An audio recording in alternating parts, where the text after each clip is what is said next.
No one can deny the importance of video in growing your business and its ability to quickly nurture your audience. In this video, I'm going to show you the 4 requirements necessary to get somebody to buy from you and the exact flow of your live streams that will help convert your viewers into buyers.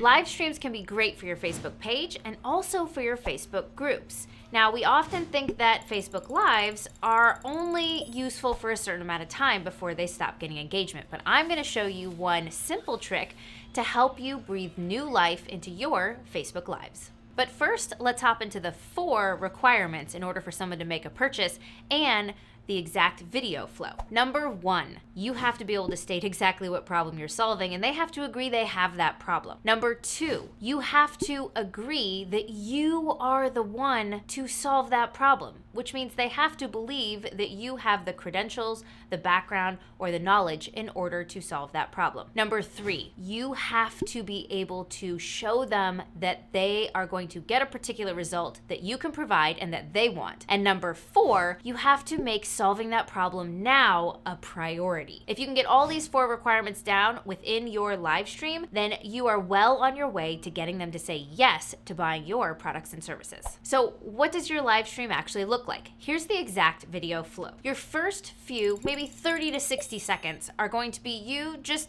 being a regular human, kind of like an icebreaker. Mention maybe what you've been doing that day. Say a little joke. Tell them something that's been challenging. You want to be seen as a regular person doing regular things before you're about to hop in and blow their mind with all of your awesome content. Number 2, you want to set up their frustration. How do they feel right now? Well, they wish something was different and they're feeling frustrated or upset or angry or overwhelmed by one particular idea or topic, and they wish it would change. You want to highlight that frustration so then you can set up how you're going to make their life easier and better. Number 3, the why you story. If we want them to believe that you actually have the knowledge to help solve their problem, then you have to tell them where that knowledge comes from. Talk about a past story, a past experience, credentials. You have to make sure they know that you're somebody worth listening to and potentially buying from. Number 4, setting up the transformation. Imagine a world where is a really great phrase to use to let them see what the world could look like after they're done working with you or after they've gotten the result they're hoping for. Setting up the frustration, telling the why you story, and setting up a transformation all equals about 2 to 4 minutes of content. And number 5 is all about the training or the content that you've created to help teach them something. This can usually take between 5 to 15 minutes. The best way to look at this is how to fill a gap or give a hack. Filling a gap helps change the way they think about something. They believe it to be true in one way, you're going to help show them that there is a new way of thinking about solving that problem. Or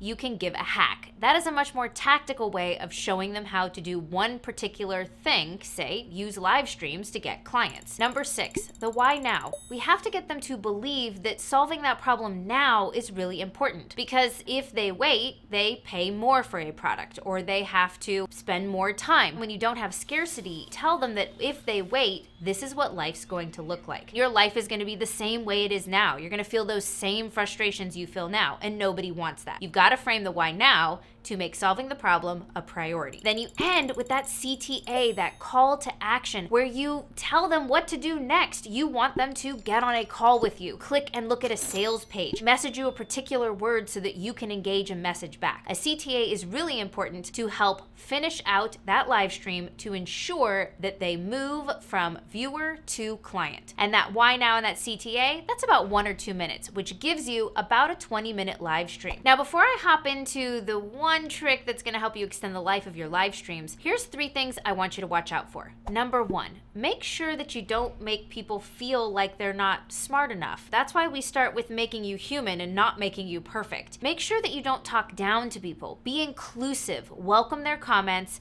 and be like a friend instead of like a teacher. Number 2, don't make it too complex. Keep it simple. Don't try to teach them everything you've ever known in one live stream. The more specific you are with your topics, the better engagement you will get. And finally, don't assume that just because you're putting out good content that it will sell. If you're not touching on those 4 requirements we talked about, then odds are they're going to think your content's great but never buy from you. Now that you're finished with your live stream, what do you do with it? If you're doing a live in your Facebook group, one of the things you can do is make it an announcement. Now, one of the really cool things about announcements is that you can pin that announcement to the top of your group. That means everybody, when they come in, see that post. The reason it's so important to keep them as announcements is because Facebook will serve up whichever video they haven't seen. So each week when you're recording a new live stream, you're going to pin the new one to the top of your group. People can binge on you every time they log into your Facebook group. Now your live from a month ago is still getting viewed by members.